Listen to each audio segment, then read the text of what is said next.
Eu vejo que assim, ó, a tradição primordial, ela tenta explicar os mistérios tanto do macro quanto do micro. O que isso quer dizer? O macrocosmos é esse universo, vamos dizer assim, né? Que a gente, agora com o telescópio, por exemplo, James Webb, a gente está tendo algumas visões, né, mais palpáveis assim do tamanho disso daí, mas a gente não chegou nem perto de saber o que é a essência de tudo, né? E essas vertentes que vêm da tradição primordial, elas tentam olhar, né, para essa natureza macrocósmica para entender e para o microcosmo também. O que é o microcosmos? Somos nós. Né? Nós, enquanto seres humanos, nós somos um refinado, vamos dizer assim, a gota essencial dessa natureza que, ao longo das eras, foi se refinando. E hoje em dia, né, quem que é, por exemplo, o animal que está no topo dessa cadeia evolutiva é o ser humano aqui na Terra. Né? Então, nós somos essa evolução. E a natureza, segundo o próprio Platão, né, que ele tinha uma ideia muito genial sobre essa ideia da natureza em si. Né? Ele dizia que tinha um mundo das ideias. Então, existe lá o mundo das ideias, o mundo arquetípico, o mundo das formas perfeitas.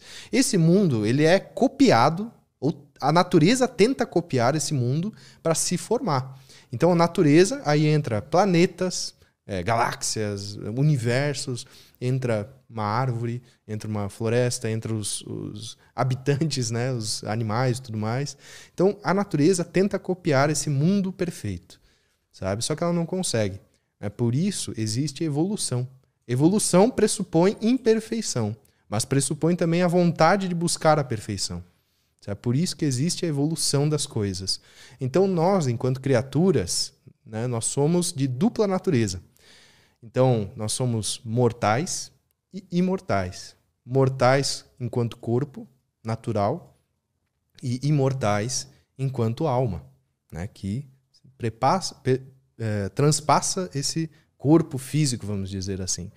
Então, Platão ele já trazia essas ideias, né, muito profundamente ali no seu período, né, como filósofo. Platão e Sócrates, para quem não sabe também, eles são, vamos dizer, depende do outro, né, porque Platão era o cara que escrevia sobre Sócrates e ninguém sabia muito bem sobre Sócrates. Então tem uma questão filosófica aí bem interessante também, mas não é o caso aqui da conversa. Né? A ideia do Platão é que esse macrocosmos, então, ele gera o nosso próprio micro também, sabe? Então, é um processo em que nós, enquanto microcosmos, nós somos a essência da natureza que está nesta evolução, sabe? E os mistérios ditos dentro dessa tradição primordial, eles estão contidos em nós. Por isso que Cristo falava também, né, dos mistérios do coração. Né? O Cristo, Jesus Nazareno, que virou Cristo depois da ressurreição, era um exímio alquimista. Exímio alquimista. Conseguiu sintetizar na obra máxima ali das suas palavras a simplicidade, né, perfeita das coisas e entendeu que o portal era este coração. Né? Então, por isso que os mistérios eles se ligam do macro para o micro, do micro para o macro. E aí Hermes Trismegisto também tem um axioma sobre isso. Né? Tudo que está em cima é como que está embaixo. Tudo que está dentro é como que está fora. É para cumprir os mistérios de uma única coisa.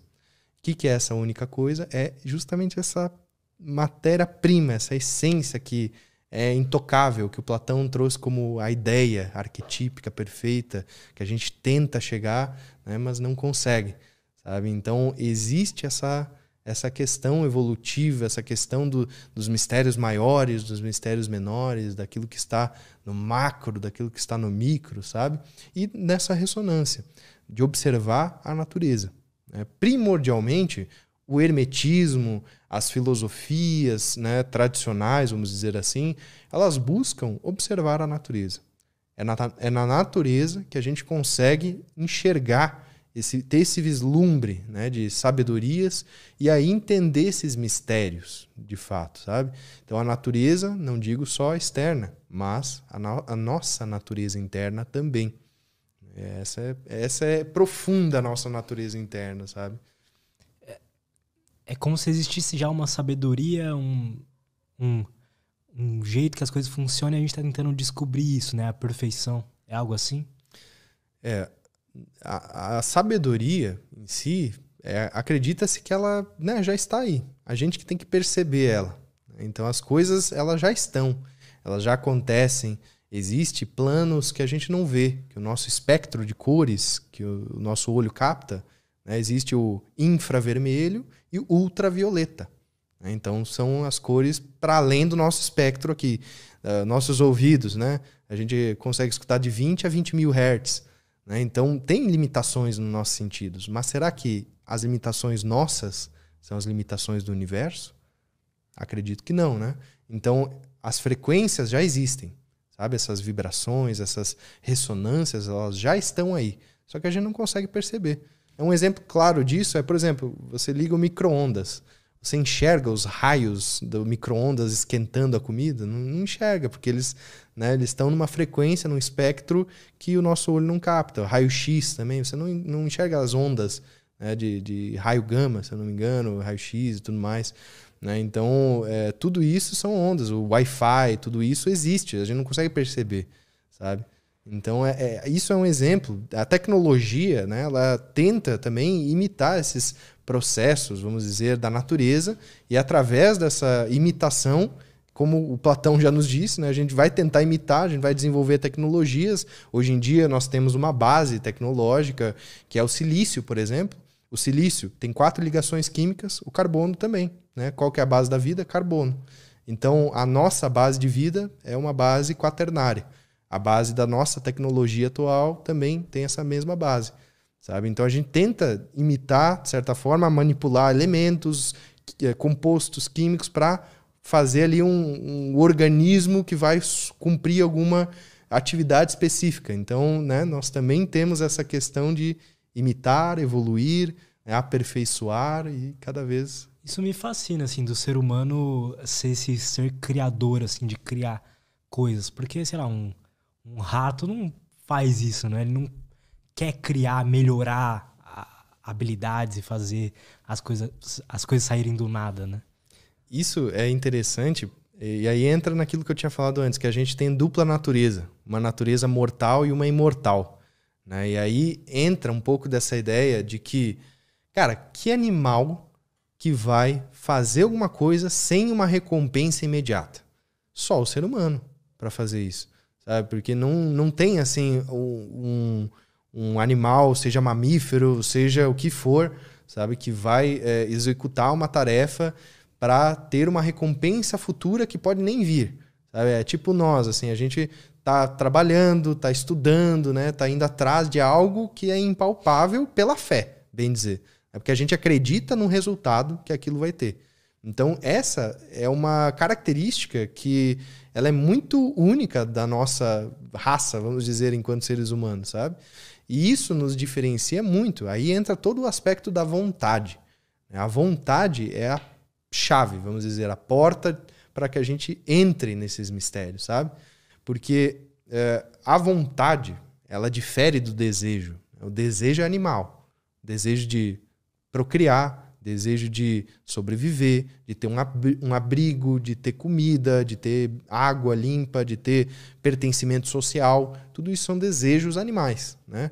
Inclusive, dentro das culturas ditas mais hindus, né, eles têm uma constituição septenária que é excelente também para vislumbrar um pouco melhor esses corpos de desejo. Eles dizem que assim, a gente tem um corpo físico, né, em primeiro lugar. Esse corpo aqui que a gente está atuando aqui, o nosso cavalo, vamos dizer. Aí, o segundo lugar, nós temos um corpo prânico, né, que é um corpo, vamos dizer, de energia, o prana, esta energia. Terceiro lugar, nós temos um corpo que é o duplo etérico, que seria quando a pessoa faz uma projeção astral, tem um sonho lúcido, ela está usando esse corpo, que é o duplo etérico. Aí, depois, para fechar o quaternário inferior, nós temos o kamas, que é traduzido em forma literal, vamos dizer assim, corpo de desejos, ou a mente de desejos, que é as questões que nos fazem, né, prosperar a nossa espécie aí, né? Depois disso, nós temos uma força trina, né? O triângulo, ele aponta para cima, naturalmente. Das bases, das polaridades, volta para o uno. Então, depois dos 4, essa força trina, que é o manas, que é esta mente elevada, que aí entra a vontade de buscar ser uma pessoa melhor, a vontade de adentrar este mistério maior da vida e não ficar nessa superficialidade na roda dos ratos, né? E depois disso tem o Buddhi, que é um estado búdico, crístico, um estado de iluminação, vamos dizer, e o Atma, que daí eles trazem muito como Atma Buddhi, né? Que seria esta unicidade com Deus, virar um com todo, sabe? Transcender tudo e todos e todas as coisas. Então, seria o nível máximo dessa consciência, sabe? E isso nos mostra, inclusive, essa questão da natureza, né, mais animal e a natureza mais elevada, essa busca por ser Buda, Cristo, né? Porque a gente olha para esses avatares, eu acho que assim, o grande problema, vamos dizer, fundamentalista das religiões é que esses avatares são intocáveis. Eles estão em outro nível, inatingíveis, né? Só que, cara, o que eu vejo de tudo isso é que eles deixaram pegadas para que a gente pudesse também se inspirar neles, tentar, né? Tentar chegar perto, tentar usar o bom exemplo, as boas virtudes, né? A prática da benevolência, da caridade, trazida muito por Jesus, né? E entrar nesse estado também, sabe? É como um caminho realmente para a ascensão.